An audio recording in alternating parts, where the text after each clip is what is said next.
तमाम लोगों को आगाह करना चाह रहा था। आज 2 दिन हो गए हैं, मीडिया पे काफ़ी बातें जो है वो पार्क व्यू के बारे में और मेरे बारे में हो रही थी।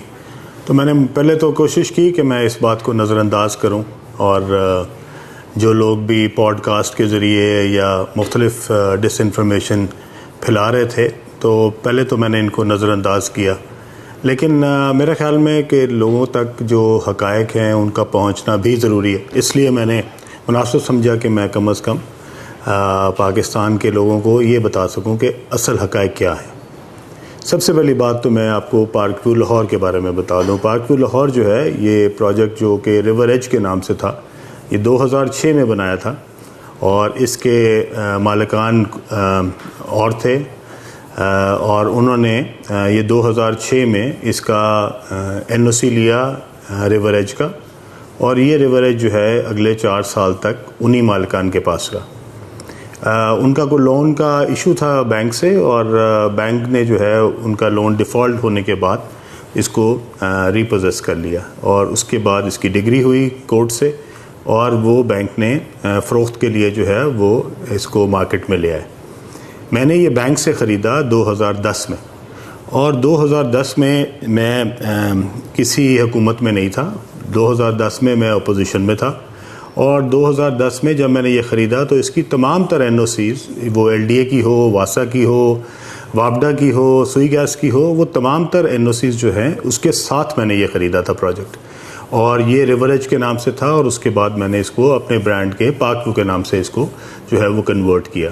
और अल्हम्दुलिल्लाह 2010 से लेके 2025 तक, पिछले 15 साल में ये एक बहुत ही सक्सेसफुल, बहुत ही खूबसूरत, बहुत ही अच्छा प्रोजेक्ट है, जो कि हज़ारों की तादाद में मेंबरान को बेहतरीन जो सहूलियात है वो फ़राहम कर रहा है। जो लोग यहाँ पे रहते हैं उनको भी इसका अंदाज़ा है, और जो लोग यहाँ पे अपने दोस्तों को, अजीज़ों को मिलने आते हैं उनको भी इस बात का अंदाज़ा है।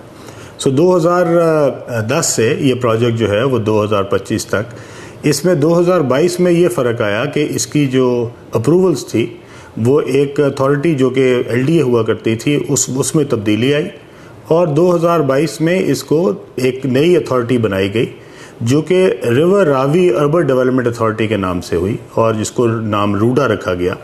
और उस वक्त की हुकूमत ने उसको बनाया था 2, 3, 4 मकासद के लिए। मैं उन तमाम तकरीब में मौजूद था जिसमें उस वक्त के वज़ीर आज़म जो हैं वो आए थे, और उन्होंने हमें बताया था कि हमने रूडा क्यों बनाया।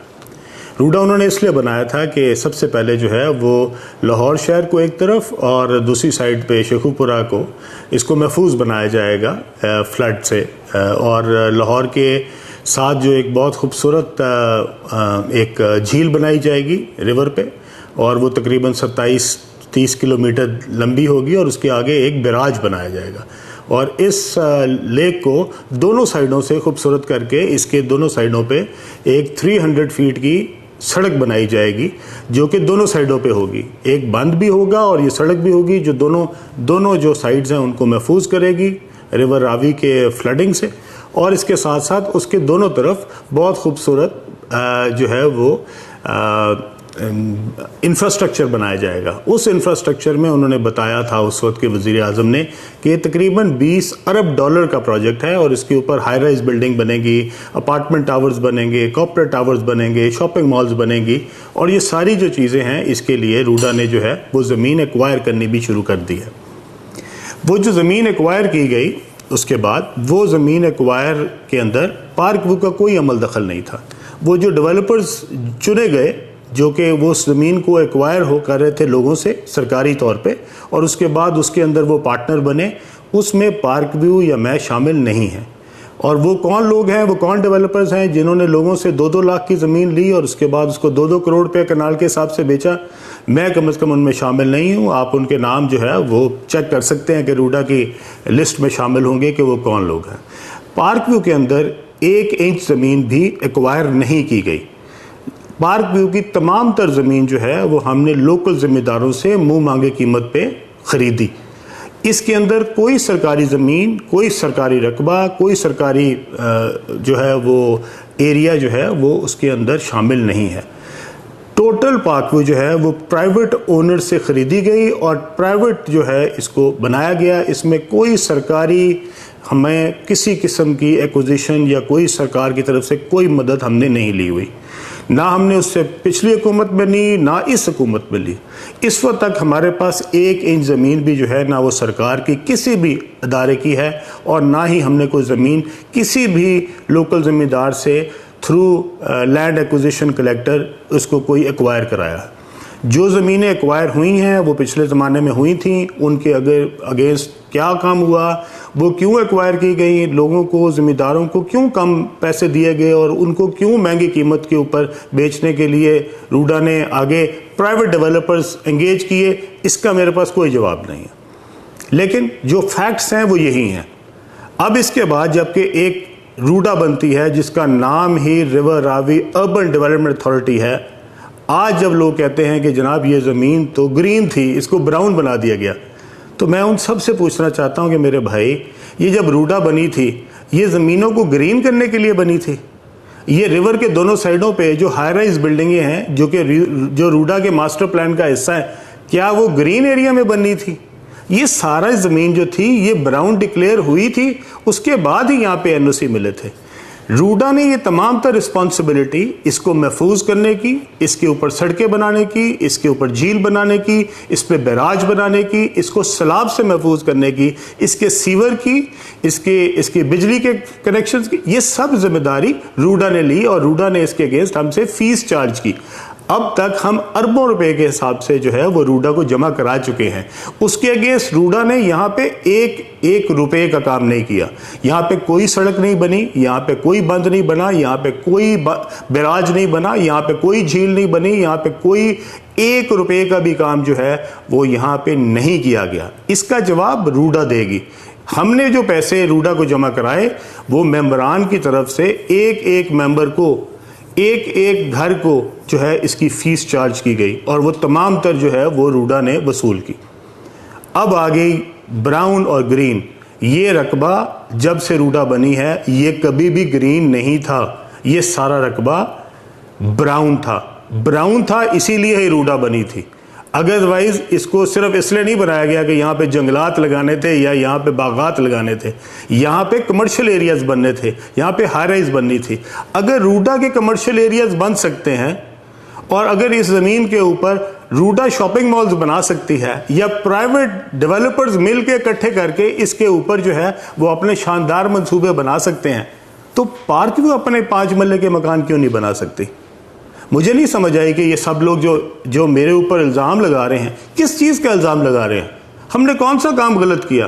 क्या हमने मेरे प्रेशर की वजह से वो ब्राउन जो है वो जो ग्रीन था वो ब्राउन हुआ?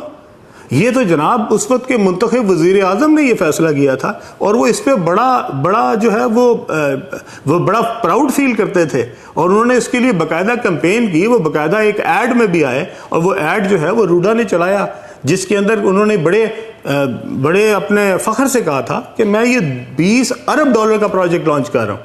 और उसके लिए उन्होंने वहाँ पे जाके ख़ास तौर पे ग्राउंड ब्रेकिंग की। उस फंक्शन में मैं भी बैठा था और अगर आप उसकी क्लिपिंग निकालें तो उन्होंने ख़ास तौर पे मेरा जिक्र भी किया वहाँ पे। तो इसलिए मैं अपने तमाम दोस्तों से कहना चाहता हूँ कि एक चीज़, एक मुश्किल वक्त हो तो किसी दोस्त के लिए अगर आप कोई अच्छाई नहीं कर सकते तो उसके लिए इतनी, मेरे ख्याल में इस कदर इस लेवल तक जाके उसको क्रिटिसाइज करना जबकि फैक्ट्स का आपको पता भी ना हो, ये बहुत ज़्यादती है।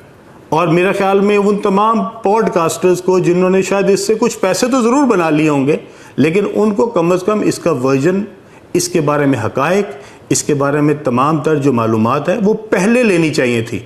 पॉडकास्ट बाद में करना चाहिए था और बताना चाहिए था कि ये मालूमात हमें पार्क व्यू से मिली हैं, लेकिन इसके बावजूद हमारे ख्याल में ये काम गलत है। और मुझे कोई एतराज़ नहीं अगर आपका पॉडकास्ट जो है वो इस बहाने आपको कोई 4 पैसे ज़्यादा दे देता है कि जिसमें अलीम खान को टारगेट कर गया है, तो अल्लाह आपको मुबारक करे।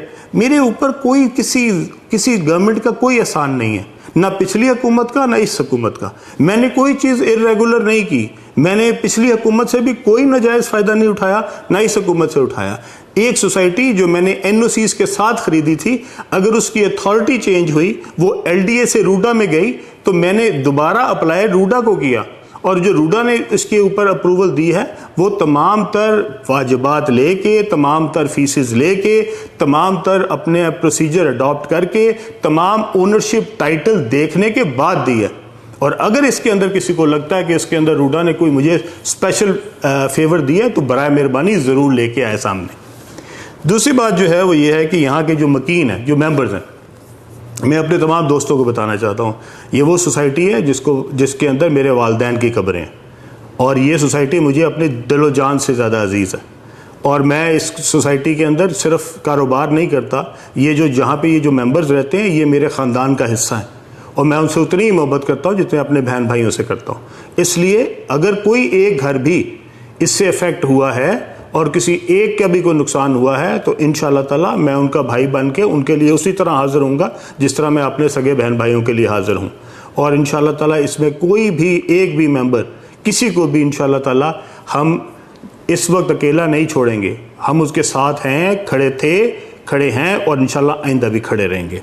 इसलिए पूरे पाकिस्तान में तबाही मची हुई है, सैलाब पूरे पाकिस्तान में लोगों के घरों को तबाह कर रहा है। बराए मेहरबानी मेरी आपसे गुजारिश है, ये जितने हमारे पॉडकास्ट दोस्त हैं कि आप अब ये पकड़ के उन इलाकों में चले जाएं जिनका पुरसाने हाल कोई नहीं। ये मेंबर के लिए अलीम खान मौजूद है, इन मेंबर्स के ऊपर उनका भाई मौजूद है, इनकी तो देखभाल मैं कर लूँगा। अब बाकियों के लिए आप ज़रा माशाल्लाह में निकलें और पूरे पाकिस्तान में जो सैलाब से तबाहकारियाँ हो रही हैं, जो लोगों के बेचारे बेघर हुए हैं, जिनके पास वहाँ पे ना रहने के लिए रहा है ना कोई खाने के लिए रहा है, बराए मेहरबानी अब उनकी जाके निशानदेही करें और उनको लोगों को दिखाएं। इधर इनको ये समझते थे कि शायद अलीम खान जो है वो डूब गया है या सोसाइटी डूब गई है। भाई अलीम खान भी अल्लाह के करम से उसी तरह मौजूद है और ये सोसाइटी भी इंशाल्लाह अल्लाह के करम से मौजूद है और उससे ज़्यादा इंशाल्लाह ताला हम तवानाई से, उससे ज़्यादा इंशाल्लाह ताला हम इस सोसाइटी को खूबसूरत बनाएंगे जो इससे पहले हम बना रहे थे। इसके साथ वो लोग जिनका काम सवाए नेगेटिव फैलाना है, मैं उनसे कहना चाहता हूँ कि अगर कोई लोग मुश्किल में हों, कोई मेंबरान मुश्किल में हों, कोई लोगों पे कोई अल्लाह की तरफ से मुश्किल आई हो तो इस मौके के ऊपर कोशिश ये करनी चाहिए कि आप किसी की हेल्प करें, किसी के लिए मददगार साबित हो।